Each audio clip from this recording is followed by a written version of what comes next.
Bonsoir, bienvenue sur En suivant la lune. C'est le neuvième Stammtisch ésotérique. Donc c'est tous les lundis de 18h à 19h, ce qui explique le format rectangulaire si vous regardez sur YouTube. Et bonjour Perrine, bonjour Julie, bonjour Martine, bonjour Sarah. Donc comme nous sommes en direct, je salue parfois des gens. Il peut se passer tout et n'importe quoi, un chat qui vomit ou qui fait caca, un neveu qui monte et qui hurle des trucs dans l'escalier. En tout cas, voilà. Aujourd'hui, on va attaquer un morceau un peu gros qui est la représentation de la sorcière. Bonjour aux nouvelles arrivantes. La représentation de la sorcière dans l'histoire de l'art. Et j'ai plein de choses autour de moi. On va essayer de montrer des images. Alors, je ne vous promets pas que ce soit d'une qualité folle. Bonsoir tout le monde. Et donc, on va essayer de faire... Alors, je vais essayer de m'y retrouver aussi dans mes images, parce que je n'ai pas trouvé comment les classer correctement. Donc, il faudra que j'invente un système pour avoir... je sais pas, un truc qui passe des diapos derrière, comme quand j'étais en fac. Voilà, ce serait bien. En tout cas, voilà. En tout cas, on va attaquer ce morceau de l'histoire de l'art, la représentation de la sorcellerie dans l'histoire de l'art et de la figure de la sorcière, un peu du sorcier forcément. On ira jusqu'au 19e. Je vais juste sonner la cloche, non. Parce qu'il me faut mon timer. Ça, c'était mon... Hop. Voilà. Au moins, je vois mon sablier pour être à peu près dans le temps. Et donc, le XXe siècle, on le fera à part. Je vous expliquerai à la fin pourquoi on va faire le XXe à part. Et on fera aussi la figure de la sorcière dans la pop culture dans un prochain Stammtisch. Alors celui-là, c'est l'avant-dernier Stammtisch de l'année. On reprendra en janvier, donc il y en aura encore un la semaine prochaine, parce que je prends aussi un peu parfois des vacances. Et donc voilà, donc on va commencer. Déjà, si vous entendez des bruits bizarres, c'est le vent qui fait claquer mes volets. Donc ça fait un peu un bruit bizarre. Donc on va commencer par le début. L'art, on situe l'apparition des premières représentations à peu près au paléolithique. Et là, on retrouve des premières représentations avec une recherche esthétique. Alors, à cette période-là, la représentation de la sorcière, forcément, n'existe pas encore. Les humains découvrent seulement le feu, découvrent seulement qu'ils peuvent fabriquer des objets. Ils sont vraiment dans la naissance de l'humanité telle qu'on la connaît aujourd'hui. Et donc, c'est extrêmement primitif. Donc, tout le monde connaît les grottes de Lascaux. Je pense que ce n'est pas utile que je vous montre des peintures rupestres. En tout cas, c'était souvent des animaux, parfois des traces de mains. Pour certaines grottes, on se pose des questions sur la représentation, comment ont-ils fait pour peindre ça dans ces grottes très sombres, sachant que c'est une certaine époque, ils n'avaient pas encore le feu. Donc ça, ce sont encore des questions d'historiens d'art et de paléontologues. Et donc, aujourd'hui, on sait plus ou moins, enfin on devine plus ou moins que ces représentations étaient donc liées à des actes religieux. Bonsoir tout le monde, bonsoir. Donc, je ne vous montrerai pas d'images rupestres, je pense que vous en avez toutes et tous vu, avec des animaux, des chasses. Ceci dit, je vais vous montrer une représentation. On va voir si j'ai réussi à m'organiser assez pour essayer de retrouver mes trucs rapido. Ce qui n'est pas gagné. Alors évidemment, ça commence bien, c'est pas dans le bon. Il y a eu des premières représentations en fait d'hommes hybrides. Alors c'est peut-être dans celui-là qui est très bien. Hop. d'hommes hybrides, notamment des hommes cornus. La toute première représentation que j'ai vue d'un dieu, c'était un dieu cornu. Oui, je crois que je connais la grotte du sorcier. Et donc on suppose que c'était soit des prêtres, soit des représentations d'humains qui s'habillaient en animal pour se transformer en animal et pour mieux le traquer.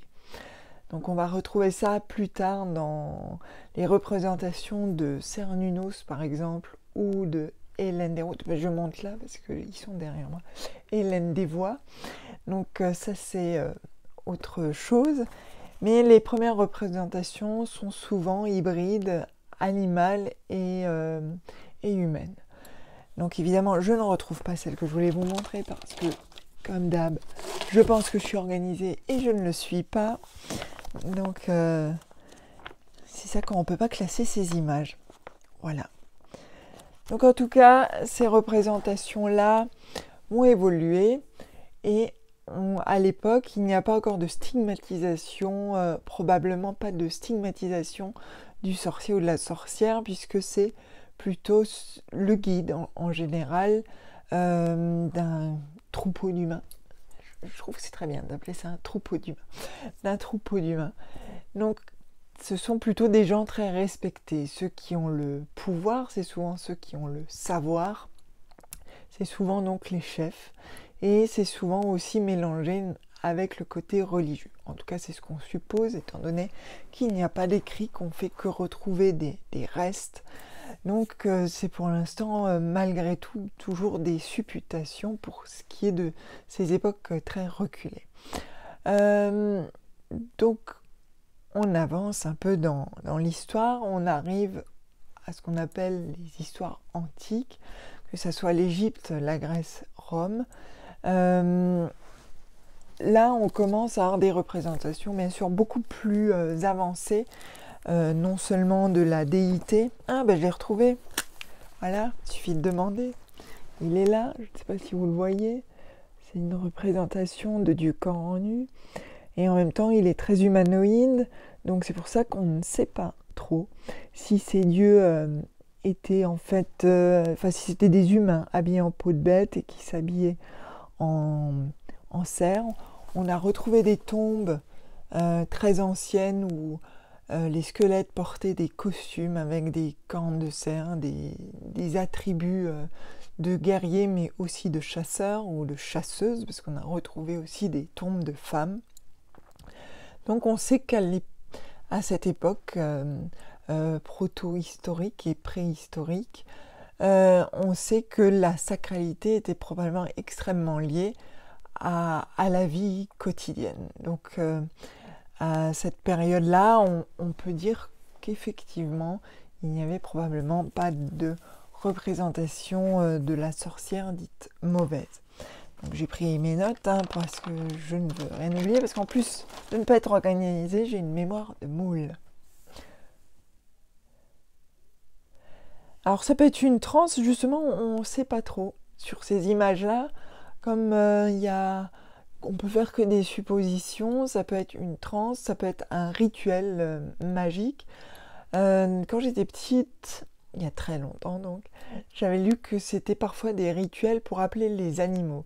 Et donc que les prêtres, enfin les ritualisants, s'habillaient en animal pour appeler l'animal. Ils devenaient l'animal pour mieux le chasser en fait. Et qu'il y avait une interaction en fait toujours entre la nature, on était beaucoup plus animiste très probablement qu'aujourd'hui, et la spiritualité était probablement beaucoup moins construite qu'aujourd'hui et beaucoup moins inscrite dans des rituels bien finis. Et on pense même que probablement chaque groupe avait leur propre rituel. Alors bien sûr, après, sortant d'un groupe, se faisait un autre groupe, et c'est comme ça que s'étend le religieux. Donc, on va passer à la suite, à des représentations que vous connaissez peut-être. Alors, on n'est toujours pas dans la représentation même de la sorcière, celle-ci est très connue.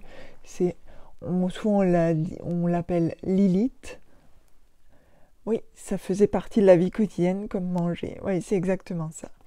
Donc ça, c'est une représentation, c'est la reine de la nuit, c'est en Mésopotamie à l'époque, où on commence à avoir des représentations extrêmement, enfin beaucoup plus pensées. Alors nous, on l'appelle Lilith, mais on n'est pas sûr que ça soit vraiment Lilith, étant donné qu'à l'époque, la Bible n'avait pas été rédigée, que le christianisme n'existait pas. Il ne faut pas oublier que Lilith est liée au christianisme, enfin est liée au monothéisme en fait, et au judaïsme, à la Kabbale.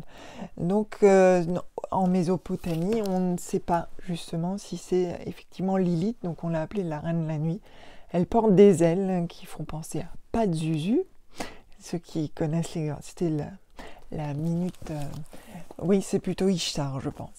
C'était la minute pop culture, puisque Pazuzu est dans l'Exorciste, le démon qui attaque la gamine. Mais elle porte ces mêmes ailes. En même temps, on retrouve des animaux qu'on va déjà associer plus tard à la sorcellerie, comme la chouette, ce qu'on peut supposer être un chat ici. Et puis, alors ce qui est drôle, c'est qu'elle a des croix en C qui ressemblent aux croix en C égyptiennes. Bonjour Sam, qui veut voir Sam? Mais oui, Sam. Et voilà, c'est Sam. Oh, dis bonjour Sam. C'est le chat égyptien. Ah ah ah, j'ai mangé un clown aujourd'hui. Voilà, c'était la minute, la 30 secondes. Mais t'es mouillé, qu'est-ce que t'as foutu? Oh, il est tout mouillé. Il s'est encore bavé dessus, ce chat. Donc, alors pour une fois, j'ai un livre où ça suit à peu près, c'est cool. On va arriver à l'Égypte. Donc la Mésopotamie, c'est pas facile à dire. Mais oui, Sam, tout le monde veut toujours te voir. C'est Sam, je vais faire des t-shirts Sam, je crois.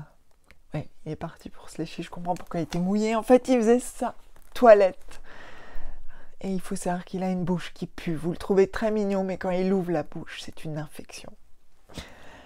Et donc, en Mésopotamie, on commence à avoir des religions beaucoup plus construites. À l'époque, on peut vénérer des dieux et des divinités sombres et des divinités plus claires. Ça pose beaucoup moins de problèmes que plus tard, quand le paganisme va devoir se battre contre le christianisme, contre les religions monothéistes en général. Et donc en Égypte, on va pousser plus loin les choses. Le pharaon avait été considéré à la fois comme un dieu, un demi-dieu, enfin, c'était un peu tout et n'importe quoi. Oui, il pue du bec. Je sais, ça vous brise le cœur, mais moi, ça me brise surtout beaucoup d'autres choses quand il ouvre la bouche. Et...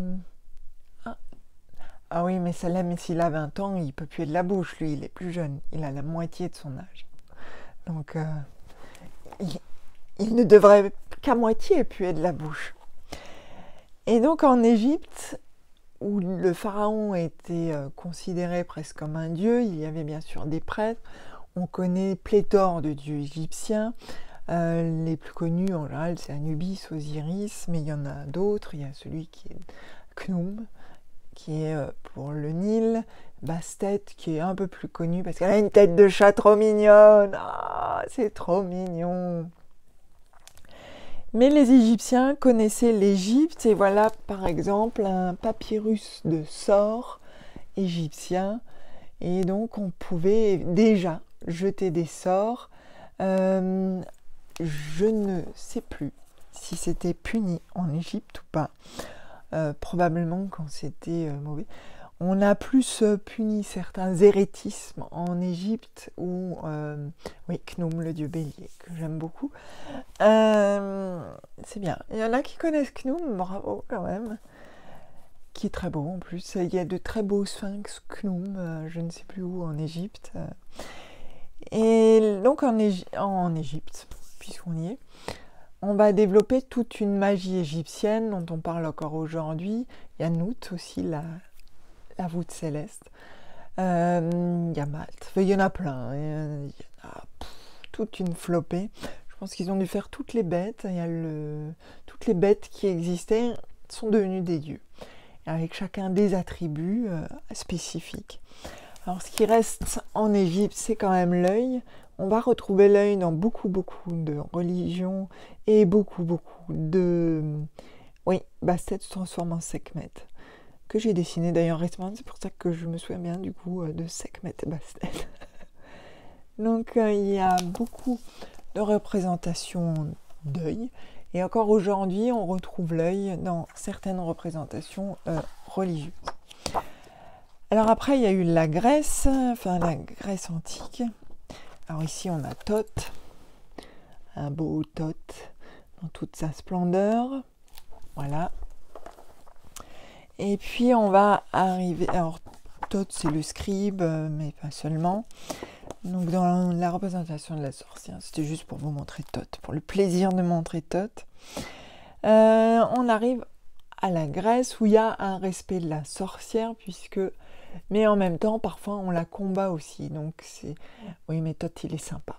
C'est comme Anubis, ils sont sympas.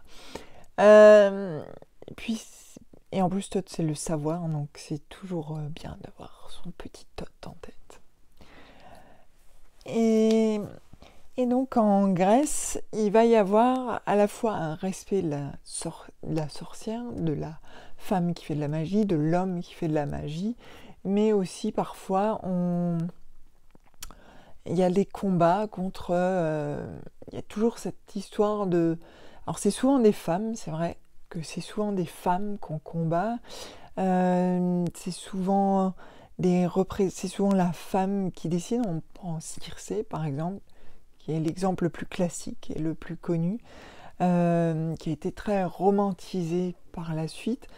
Mais Circé a été la jeune fille qui devient sorcière, et donc on la représente toujours en train de se battre contre les hommes, et puis on l'accuse de tort. Voilà. Donc on commence avec la Grèce à la fois par du respect, mais aussi on commence à décrier un peu certaines formes de magie, ce qui est logique dans l'évolution à la fois de l'histoire et de l'histoire de l'art. Forcément on retrouve ça, donc on retrouve des combats épiques. Alors hélas, j'ai perdu mon petit papier sur le vase grec que j'avais trouvé. Alors mon petit vase grec, je ne sais pas où il est passé, j'ai 12 livres à mes pieds, j'ai perdu mon petit vase grec, c'est affreux. Ah non, j'en ai un là. Bon, c'est un sacrifice de porc, mais bon, tout le monde connaît ces représentations de céramique grecque.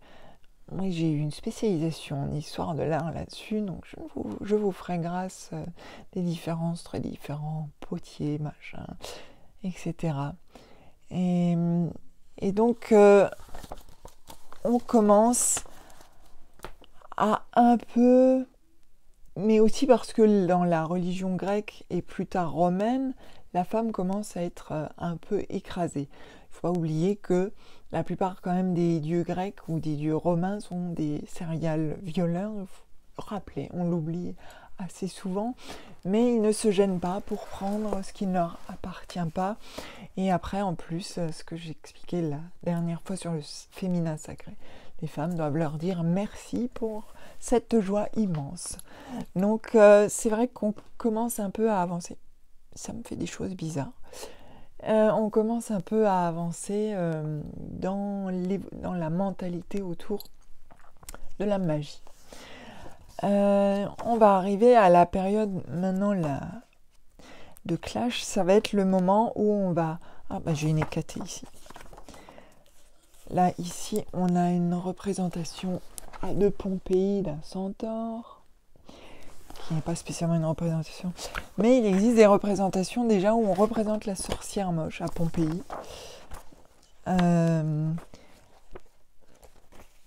Et la sorcière, notamment sur des fresques, des mosaïques. Oui, serial violeur, incestueux, tout ce que tu veux, c'est super. Déjà quand j'étais petite, ça me perturbe encore en plus grande. Donc je me disais toujours, mais personne ne dit rien, ils sont jamais punis en fait ces dieux.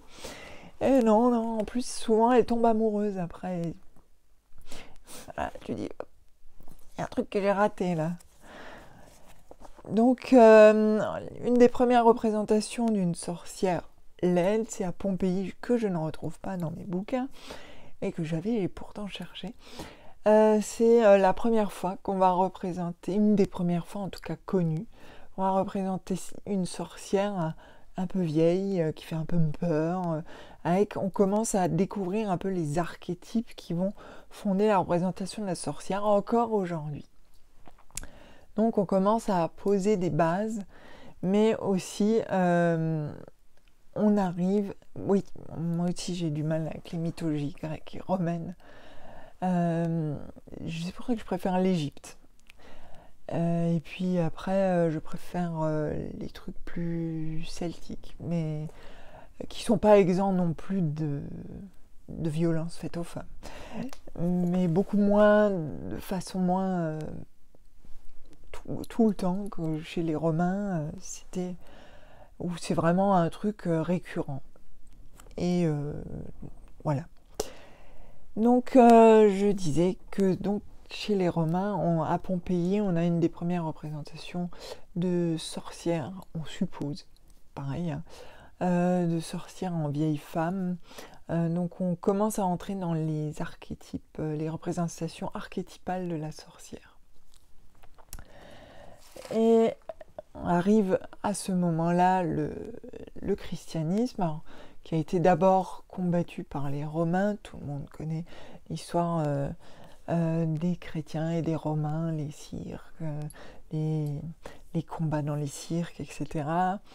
Donc on ne va pas revenir là-dessus, mais tout doucement, le monde se christianise, et avec la christianisation du monde, évidemment, il faut se battre contre la paganité.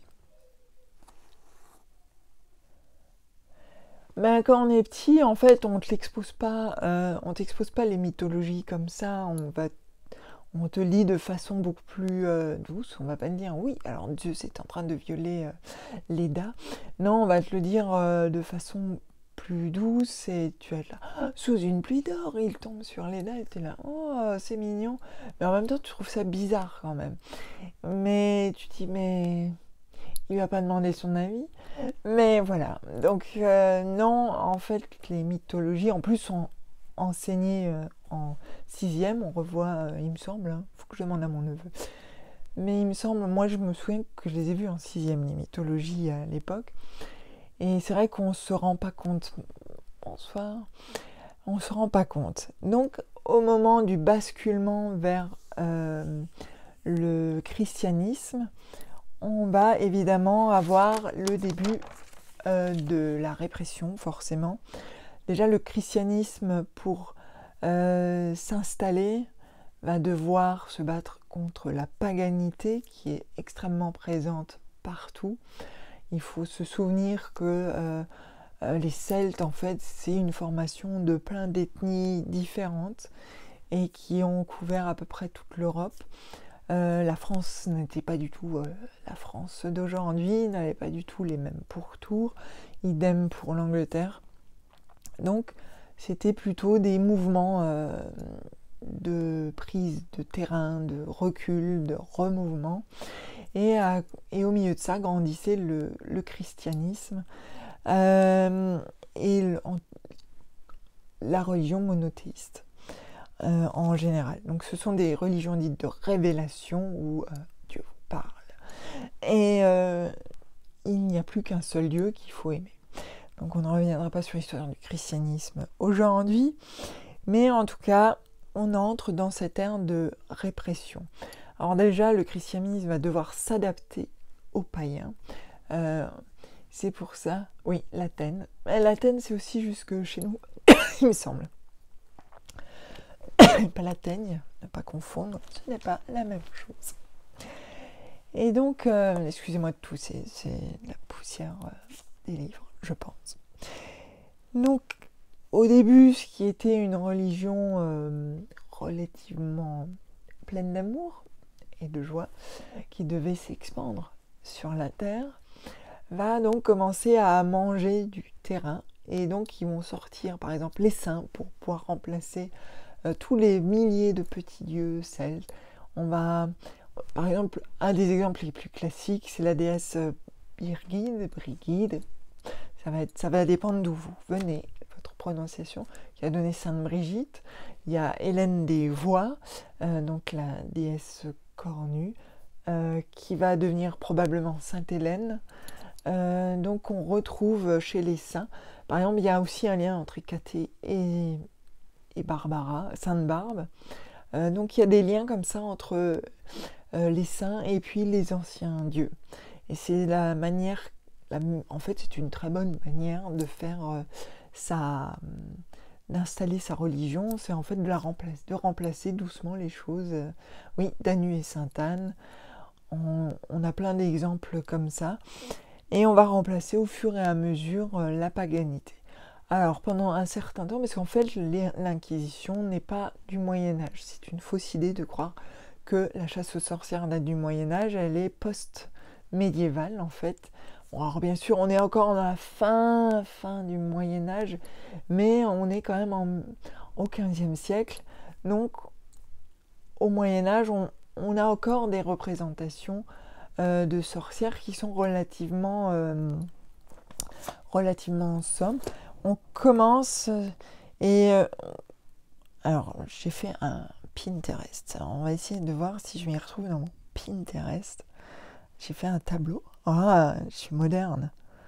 Enfin presque. Parce que si j'étais vraiment moderne, j'aurais un truc derrière, je ferais clic. Ah, et voilà. Alors, mon tableau. J'en ai 12 000 des tableaux. Hop. Alors, Stammtisch, numéro 9. Hop, hop, hop. Ah oui. Donc au Moyen-Âge, le bas, ce qu'on va appeler le bas Moyen-Âge, donc la construction des cathédrales et tout ça, on accepte encore une certaine paganité, bizarrement. Alors je parle de l'époque romane, l'époque du bas gothique. Pas gothique comme moi, je parle de l'architecture. Donc cette période du bas Moyen-Âge, pour le différencier du haut Moyen-Âge, il y avait encore des représentations où on osait représenter des monstres, on osait représenter des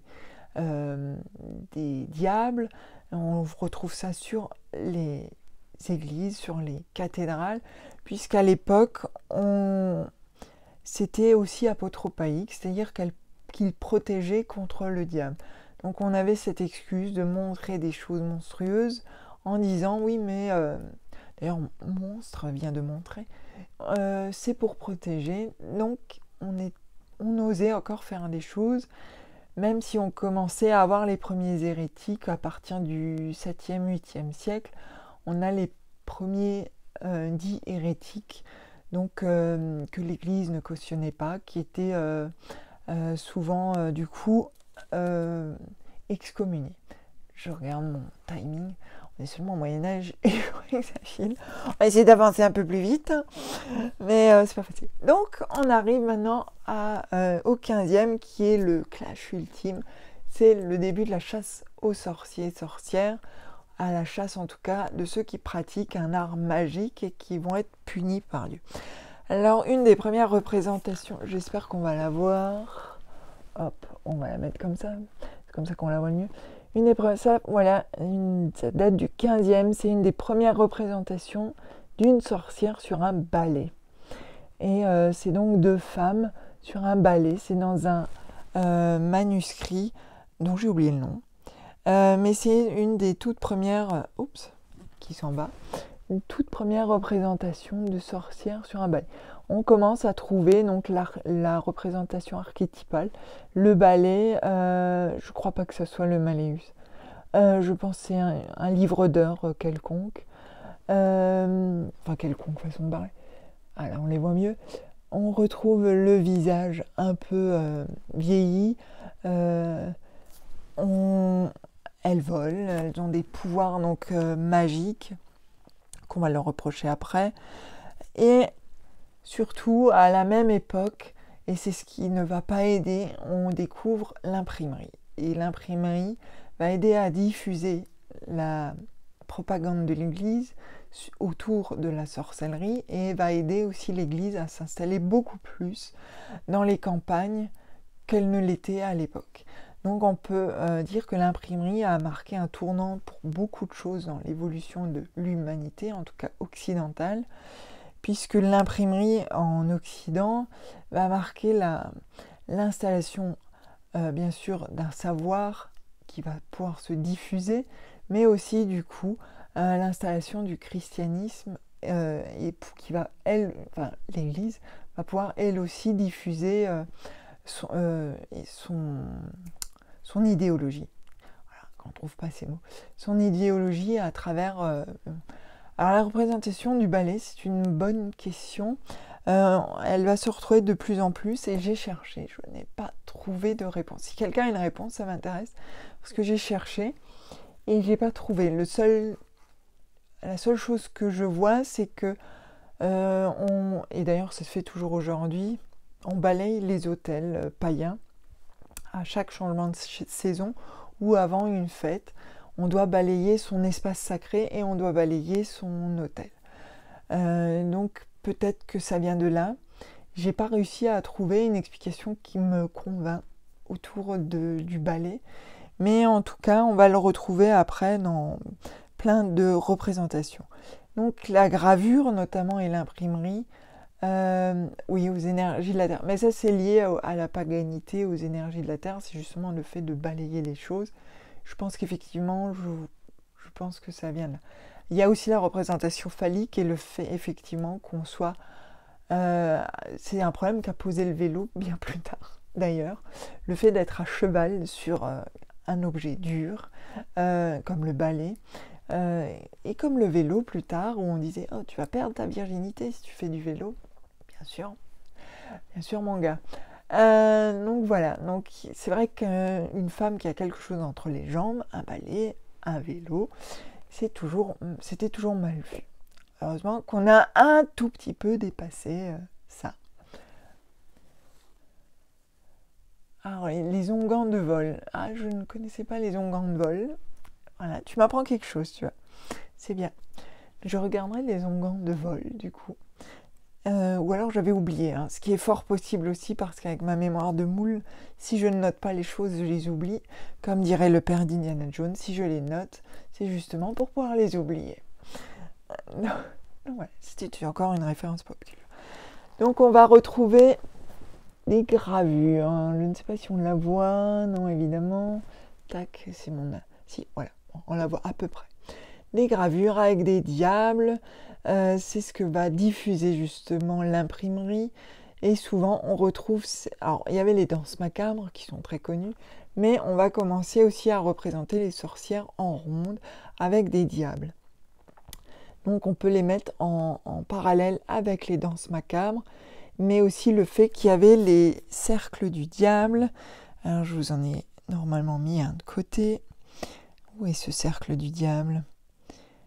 Donc voilà, ça c'est une représentation, c'est Faust, hein, c'est une représentation allemande, c'est Faust et le diable, et c'est donc le cercle magique, mais ces cercles on peut les retrouver aussi dehors. Ah oui, oui, alors je connais plus ça dans d'autres ethnies. Oui, c'est vrai que la légende dit qu'elle se mettait des choses sur les muqueuses vaginales et qu'en fait elle tripait, mais j'avais pas fait le lien avec les onguents de vol. J'étais sur l'idée du psychotrope pur et dur qui te fait triper grave, en bad ou en good. Et donc, revenons après cet intermède psychotrope. Il existe encore quelques représentations de sorcières jolies comme celle-ci que je vois tous les ans à Leipzig au MBDK, que je vous conseille. En plus, il y a une île des morts. Donc ça s'appelle le filtre d'amour. On ne connaît pas l'auteur. La sorcière, c'est la jeune fille. Par contre, on les sexualise déjà beaucoup. C'est ce qu'on va retrouver chez Hans Baldung-Grien aussi, on va le voir après. Donc on retrouve cette jeune fille éthérée et ce sont les débuts des représentations où on ose encore la représenter de façon jolie et sympathique presque, ce qui sera plus tard de moins en moins présent parce que on aura peur d'être soi-même accusé de sorcellerie si on la représente de façon jolie. Donc il faut laisser la place à la propagande de l'Église. Je retourne mon truc. Et donc forcément, on va aller vers des représentations beaucoup plus laides. Donc c'est la propagande de l'Église. On va essayer de trouver du Hans Baldung-Grien. Normalement, j'en ai mis de côté. Alors il y a des représentations évidemment comme ça où la sorcière compte ses sous avec le diable, je ne sais pas si on le voit, voilà, ça c'est classique, elle est en train de compter ses sous, elle est entourée de diables ici, elle compte son argent, donc elle est en plus cupide, donc on essaye de lui coller à peu près tous les défauts possibles à cette sorcière.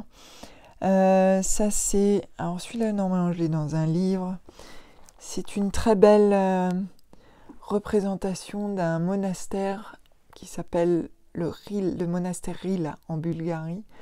Et il y a les sorcières punies ici qui sont poursuivies par le diable. Elles sont dans un chariot. Il faut se souvenir qu'à l'Inquisition, souvent on les promenait dans les rues. On pouvait leur jeter des choses jusqu'au bûcher. Et donc, elles sont toujours entourées de démons. Dans les représentations médiévales, elles sont toujours représentées entourées de démons. Et l'autre chose qu'on retrouve, voilà, ça c'est un livre sur, pareil, diffusé, évidemment on ne le voit pas, shit. Bon, c'est un des livres imprimés, c'est pas encore le Malleus Maleficarum, mais ça fait partie de ces premiers livres imprimés où on va vous décrire la sorcière, comment s'en méfier, quels sont leurs réseaux, faut-il leur jeter des pierres, voilà. Donc ça c'était les premières choses. On va retrouver... Ah bah je l'ai retrouvé. Voilà, on va mieux le voir. Donc on retrouve le monastère de Rila, ici les sorcières dans la chariote, avec les petits diables au-dessus. Et au-dessus, il y a Dieu qui les sauve. Donc, mais à l'époque, on appelait ça encore des magiciens et des guérisseurs quand même. Et on les dit qu'ils ne sont pas des serviteurs du Dieu, mais du diable. Donc, ils sont forcément suivis par leurs serviteurs ghouls, ici les petits diables. Ça va être la représentation la plus classique tout au long du Moyen-Âge. Ce sont ces représentations avec des diables. Et évidemment, elles forniquent avec le diable. Donc ça va aussi entrer dans l'archétype de la sorcière. Elle va forcément forniquer avec le diable. Donc on la voit sur certaines gravures en train de lécher le derrière du diable. On la voit sur d'autres en train d'être à cheval sur un phallus géant du diable. D'où le balai peut-être, effectivement. Ici, on a une autre représentation médiévale de sorcières sur les balais, justement, puisqu'on parle de balais. Je ne sais pas si on le voit. Voilà, ça c'est le traité du crime de Vaudry. Donc c'est vraiment autour... c'est du XVe siècle. Ici, c'est une représentation... Alors, après, Alors, évidemment, je ne trouve plus Baldung-Grien, que j'ai perdu. Ah, et Sam qui rote. Ah, évidemment, j'ai perdu Hans Baldung-Grien. Ben voilà, ça, c'est pas bien. Et surtout, à l'ère médiévale, tout ce qui est diablerie... Bon, les hommages, ils ont mis un fond vert, mais c'est blanc, normalement. Tout ce qui est diablerie, c'est extrêmement caricatural et extrêmement poussé. Ça, c'est le diable qui mange ses enfants, inspiré de Chronos probablement. Et donc, l'idée, c'est de faire peur aux croyants. L'idée, c'est de vraiment les soumettre, en fait, à la religion. Et au revoir, Cosplay Oracle.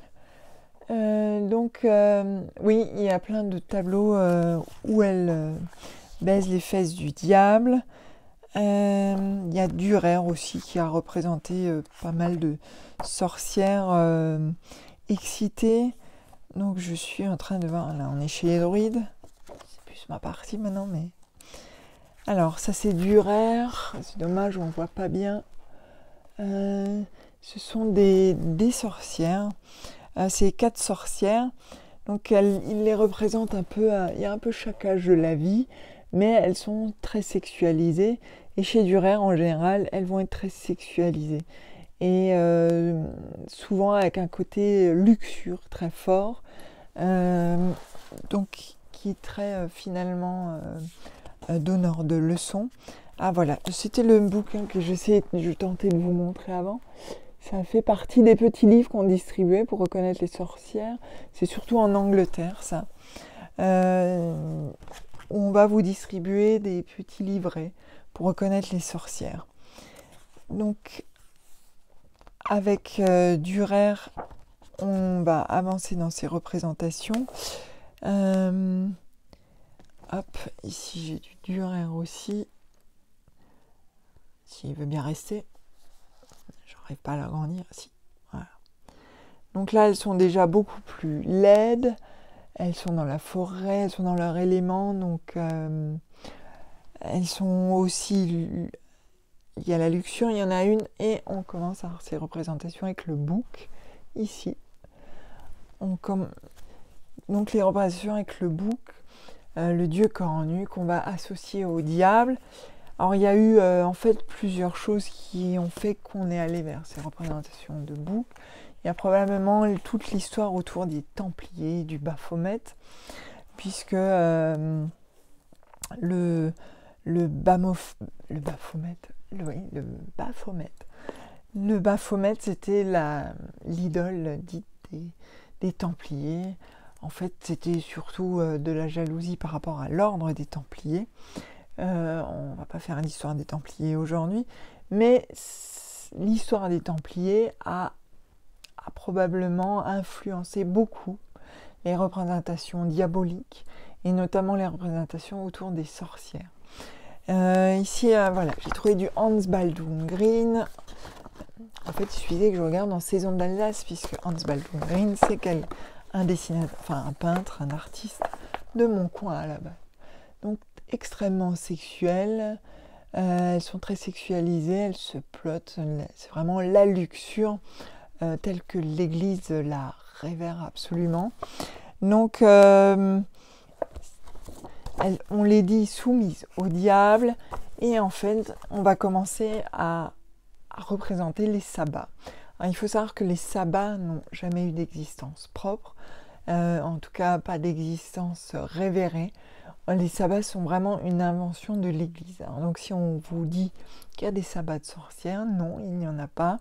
C'est vraiment une invention de l'Église, et ça fait partie des livrets justement qu'on vous distribuait, on vous expliquait comment les sorcières se retrouvaient, comment elles faisaient des sabbats, et comment elles retrouvaient du coup le diable, et comment le diable les guidait dans leur fornication, etc. Donc c'est extrêmement téléguidé par l'Église, et puis pour essayer d'éloigner les gens le plus possible de tout ce qui est païen, et pour qu'ils donnent beaucoup de sous à l'Église en fait, puisque c'est ça en fait. Donc en Allemagne, notre pays rhénan, l'Allemagne, l'Alsace en faisait partie, enfin plus ou moins partie. L'Alsace n'a jamais eu trop de place, c'est un peu compliqué, mais dans ce pays rhénan et dans les pays germaniques, c'est là qu'il y a eu quand même 80% de la chasse aux sorcières. Elle est beaucoup moins forte, plus bas, ou plus dans les pays anglo-saxons. C'est vraiment dans les pays germaniques, et d'ailleurs le dernier pays à avoir aboli la peine de mort pour sorcellerie, c'est la Suisse. Bonjour Mélusine. Donc c'est la Suisse, et le dernier procès c'était Anna Göldin au 19e, je crois même fin 19e, c'était assez long, et qui avait été punie pour avoir soi-disant empoisonné les enfants d'une bonne famille, d'un pasteur forcément, parce que sinon c'est pas drôle. Et donc voilà, donc c'est quand même très germanique. C'est le Saint-Empire romain germanique qui s'installe et qui installe sa toute-puissance. Il ne faut pas oublier que la puissance des rois et des empereurs est partie intégrante de la religion, puisque ce sont les détenteurs du pouvoir de Dieu autant qu'un prêtre, mais ils doivent quand même rendre des comptes à l'Église. Oui, c'est surtout que le pasteur se l'a tapé, on est d'accord là-dessus, et qu'il avait un peu la honte et qu'il n'assumait pas. Et ça, c'est une autre histoire, c'est le courage bien connu de certains hommes. Donc, on va un peu avancer avec la Renaissance dans la représentation de la sorcière. On va retrouver, grâce aux représentations plus mythologiques. Donc, il y a, à la Renaissance, on arrive dans un moment un peu plus pondéré, façon de parler, sauf dans les pays germaniques où on continue à dézinguer de la sorcière. Et donc, on retrouve, par exemple, chez Michel-Ange, les représentations de Sibylle, mais aussi de sorcières plus mythologiques. Et donc, il y a l'excuse de la mythologie. En fait, c'est comme pour les femmes à poil. À un moment, si c'est une femme à poil, tant qu'elle est mythologique, ça passe. Si c'est une femme à poil, juste pour mettre une femme à poil, ça va moins passer. Le corps de la femme ne doit être que mythologisé. On retourne sur la question du féminin sacré, puisque le corps de la femme ne peut pas être représenté juste pour ce qu'il est. Donc, dans ses défauts et tout, non, faut qu'il y ait toujours une histoire avec. Donc, du coup, avec Michel-Ange et à la Renaissance, on va retrouver un peu une figure de la sorcière un peu plus légèrement, plus intellectuelle, façon pareille, plus acceptable en tout cas. Mais c'est une lente évolution qui va prendre du temps. Il y a aussi les découvertes qu'on va faire dans l'histoire tout court. On va revenir avec plein de découvertes. Les gens apprennent de plus en plus aussi à lire ou à écrire, même si c'est encore très très lent. L'éducation commence à circuler. Donc on réfléchit quand même un peu plus, on va vers le siècle des Lumières, on réfléchit un peu plus à toutes ces questions, comme on va réfléchir sur la question de l'esclavagisme, on va réfléchir à cette question aussi de la sorcellerie. Donc ce sont toujours des choses qui prennent du temps, c'est pas du jour au lendemain. Il faut s'imaginer être féministe à l'époque, ça ne devait pas être simple, ou être contre l'esclavage, ou être contre le servage. Donc c'est vraiment des choses, des droits, grappiller. Là on se rend compte combien c'est dur de grappiller des droits au fur et à mesure et que ça a toujours été difficile depuis tout le début de l'histoire en fait. Donc on arrive au... C'est cool, j'ai un SMS pendant que je parle. Ma meilleure amie qui me dit « Oh, merci de m'avoir ramené cette sérigraphie hier. » Je lui répondrai plus tard. C'est Martine, justement, ceux qui suivent le Stamtiche, vous connaissez Martine, qui nous avait parlé du baobab. Et bien c'est Martine qui vient de m'envoyer un SMS pendant que je suis en live. On lui dira donc tous « Salut Martine !» Voilà. Et donc, on arrive après au siècle des Lumières et on va commencer à développer un peu une autre imagerie. Alors ça va être très lent. Alors il y a eu Goya qui va commencer alors il y a le vol des sorcières de Goya que je vais essayer de vous retrouver quand même, qui est un grand classique. Alors, mon Pinterest évidemment s'est éteint. Alors où es-tu, petit malin? Donc Goya, il faut se souvenir que Goya est quand même un peintre relativement critique sur son époque, même s'il est encore bien sûr empreint de beaucoup de choses de son époque et de la religion, etc. Ce bruit étrange, c'était mon neveu, je ne sais pas si vous l'avez entendu, mais c'est assez effrayant. Alors, on va essayer de retrouver quand même ce tableau de Goya que j'aime beaucoup en plus. On va commencer aussi à trouver alors, les chapeaux pointus. Euh, hop. Alors, je sais que tu es là, je sais que tu es là. Alors, on retrouve l'idée du sabbat. Alors, comme il est foncé, ce tableau, c'est très bien, on le voit bien. On retrouve l'idée du sabbat, on retrouve... mais ça fait moins peur, ça devient un peu presque plus féerique. Et on retrouve cet homme en dessous, malgré tout, qui a peur. On retrouve souvent des symboliques animales, qui représentent souvent les rêves ou les cauchemars. Ça, vous le retrouvez chez plusieurs peintres différents. Il y a cette autre représentation qu'on connaît beaucoup, en fait, parce que je crois que c'est la couverture, d'une réédition du Maleficium Maleficarum. Voilà, cette représentation avec ce dieu cornu au milieu. C'est Goya aussi. On lui présente les enfants, c'est le repas de famille avec... on se rappelle dans Sabrina, c'était la référence pop culture, mais je développerai la pop culture la prochaine fois. Et donc il est presque sympa et cool. Donc il casse un peu les codes de représentation classique Goya, tout en restant dedans, et tout en restant, et c'est important pour la suite, dans des archétypes très forts, avec le diable, la ronde, les sorcières vieilles, plus anciennes, les jeunes, le fait qu'on se retrouve autour de la sorcière. Donc on continue quand même à rester inscrit dans une représentation archétypale de la sorcière qui a commencé au Moyen-Âge. Voilà une autre représentation. Alors, c'est quelqu'un qui a un nom impossible à prononcer, donc je ne vous le dirai pas. On retrouve, c'est une gravure avec cette espèce de genre, c'est un sabbat. On reste dans cette représentation archétypale du sabbat avec le diable à l'arrière. On ne sait pas trop si c'est un prêtre qui porte un masque ou pas. En tout cas, il porte des torches. Ici, on retrouve un autre qui est assis ici. Ça, c'est 1905, ça, apparemment. Je le voyais plus vieux, mais c'est 1905. Donc, on se rend compte que les représentations... Ah, bah voilà, ça, je voulais le montrer quand même.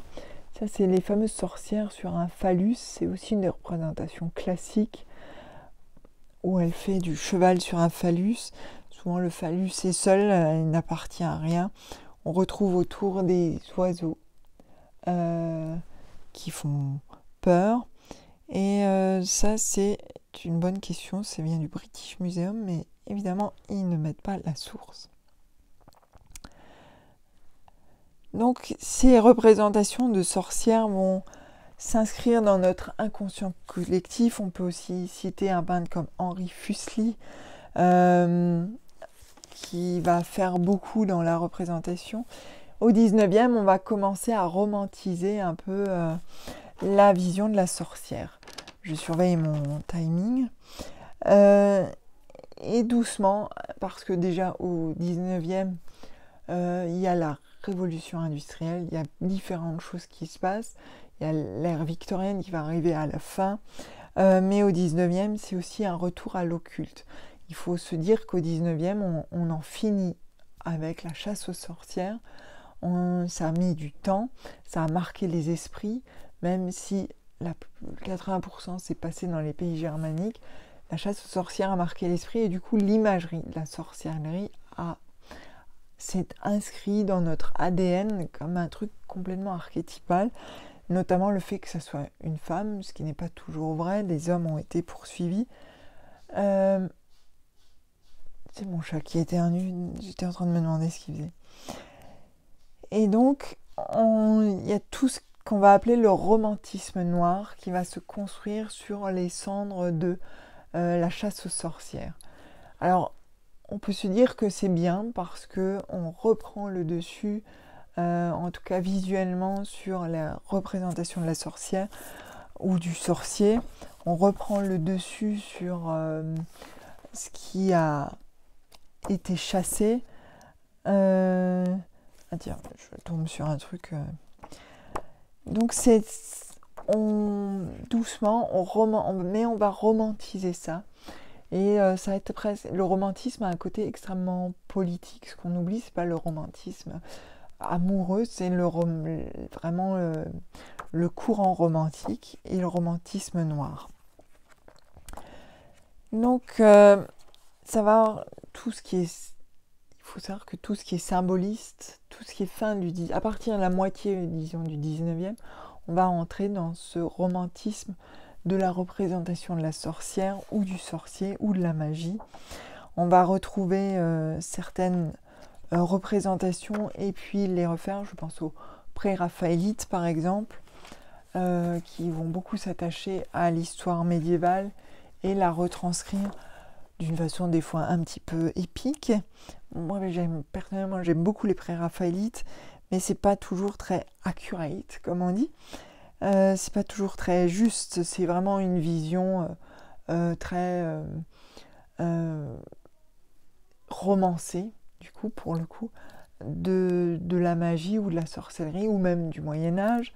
On peut retrouver ça fin 19e en Allemagne aussi, avec Louis II de Bavière, qui construit le Neuschwanstein, ou avec Viollet-le-Duc chez nous, qui vont reconstruire un Moyen-Âge complètement romantique, mais qui va forger notre vision du Moyen-Âge. Quand on regarde des films plus tard autour du Moyen-Âge, ou des tableaux, en fait, ils sont à la fois proches et lointains de ce qu'était la réalité du Moyen-Âge, parce qu'on va occulter certaines choses du Moyen-Âge pour focaliser sur d'autres. Oui, mais les pré-raphaélites, c'est très beau. C'est un peu kitsch, mais moi j'aime beaucoup. Oh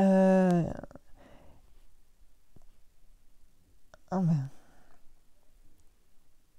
Alors, on va aller vers mon Stammtisch. Hop. Non, il ne veut pas y aller. Allez, vas-y. Ouais, comme d'habitude, ça bloque. Il faut savoir que Donc, je suis contente que ça ne saute pas, là, parce que, comme d'hab, ça bloque. Désolée pour ces...